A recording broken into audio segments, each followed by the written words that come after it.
Lahat ng magla-like and follow, magiging milyonaryo. Let's go!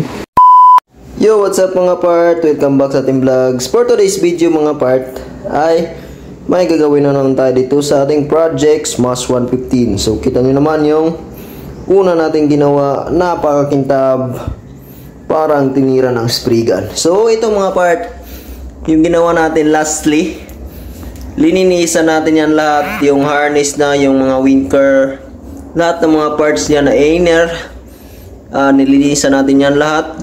So di ko na napakita sa inyo kasi nakalimutan kong mag-video mga part, kaya ganon. And tapos na yan, all goods na yan. So di na natin yan pinturahan kasi sayang yung mga inner na pairings pag pinturahan mo at hindi yun bagay. Masyadong kakainin na lahat pag naging glossy lahat yung mga parts ng iyong motor. So masyadong kakainin na yung kulay nito. So yan, linisan na natin na. At yung ipapakita ko sa inyo ngayon ay yun na lang, pipinturahan natin ng kulay black kasi medyo hindi na talaga kaya linisan at kinakain na talaga siya ng init ng panahon, kaya naging ganon siya. So yan yung ginawa ko dati, and sorry hindi ko nakapakita kasi nagmamadali and hindi nakalimutan nating mag video, so kaya ganon. And yan, for finish na tong lahat. And ito ang next natin, pinturahan ng kulay white rin yan. At ito, crankcase ng kanyang makina.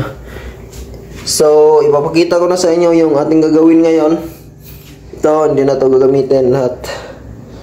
Ito, tanungin ko pa si owner kung ipaparipint ba niya itong kanyang power pipe. Bili lang siya ng high temp, kasi high temp yan. Ito, hindi na ito gagamitin, may pang wave na siya.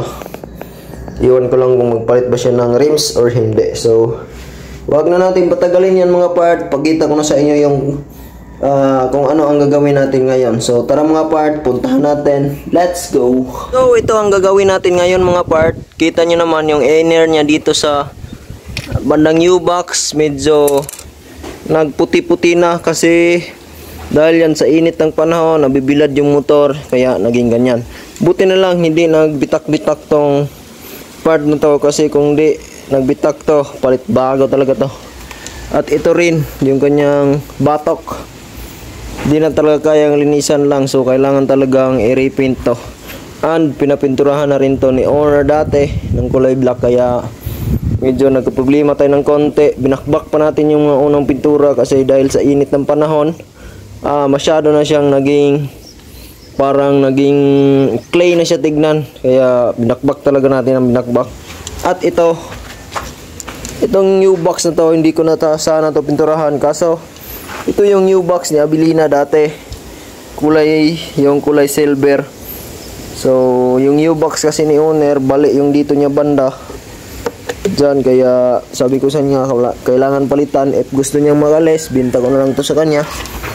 So yan, bininta ko. So hindi naman pwede if di natin to isama i-repaint kasi silver to dati, and pagbakbak natin ng pintura ay naging ganito na siya. So marami ng gasgas, so nagkakahiya naman pag kinabit natin na hindi maganda tingnan. So kailangan natin siyang isama i-repaint. So ito yung gagawin natin ngayon mga part. And huwag na natin patagalin yan at simulan natin. Kabit ko muna ang mahiwagang mas ni Boss Jacob. Let's go!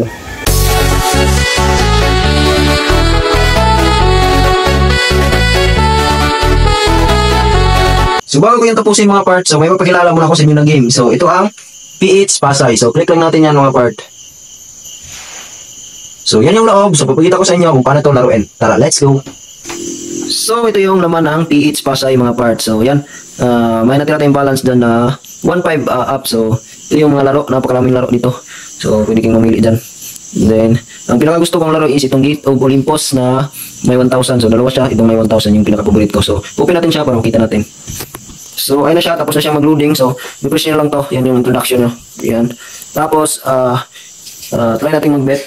So yan, hindi siya pumutok. Pero ang ipapakita ko sa inyo is yung laro ko kanina. So ito yun, sa replay na lang natin panoorin kasi hindi ko siya na video kanina. So ito na lang, tignan nyo yung replay ng laro ko. So, watch replay tayo dyan. So, legit yan mga part ha. Akin talaga yan. Oh, nag-notify pa yung Shopee.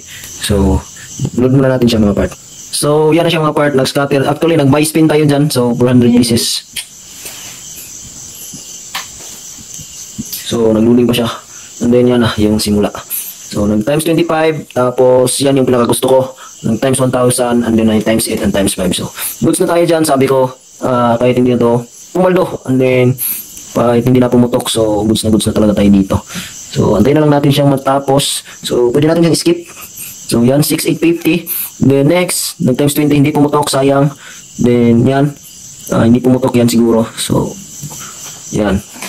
Ay, pumutok pala ng times 2, pero may total multiplier na tayo na 1,000 plus. So, kaya, ang panalo natin dun is 11K plus. So, yan siya. Then, next, nag-times 8 and times 50. Sayang, hindi pumutok. Ito pa, sayang yun, hindi pumutok. Then, yan, may isa pa yan, times 250, na hindi pa rin pumutok. Nag-times 500 pa. So, kung pumutok lang yun, nasa 100 plus na yung panalo natin dito. So, ito yung pumutok. Antayin nyo yan mga part. Yan, pumutok siya. Kaso, yan yung pinakapaborito ko sa lahat. May times 500, times 10. Tapos, bigyan pa ng times 15. Then, may kulay yellow na pumutok. So, may bibigay pa yan last. So, yan, times 10 and then times 6. So, pumutok pa yung pula. So, dito na talaga tayo pumaldo. Nag-max win tayo dito mga part. So, yan siya. Oh, max win 42,100. So skip natin. Yan yung panalo natin, a total of 68,000. So napaka-legit ng link natin mga parts. So kung gusto niyo ring manalo kagaya ko, nasa comment section yung link, and then ilalagay ko rin yan sa bio ko. So ano pang hinihintay niyo mga part? Nasa intro na natin, lahat ng magpapalo magiging milyonaryo. Let's go.